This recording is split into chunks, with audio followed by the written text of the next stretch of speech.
Guys, isingit ko lang to, no. So total nasa circuit breaker box na tayo.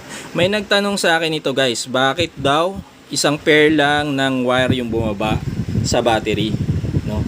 Asan daw yung isa pang pair? So siguro napapaisip siya, guys, kasi as per electrical circuit ng off-grid, no, dapat sa battery, eto, no, sa battery, dalawa yung pair ng wiring. Yung isa galing sa solar charge controller, then yung isa naman is papunta sa inverter. So hinahanap niya bakit may nawalang isang pair, no? So actually hindi nawala yun, guys. Nandyan pa rin siya. Kaya lang ang nangyari kasi kinonect na natin siya sa pamamagitan ng bus bar. So gumamit tayo ng bus bar.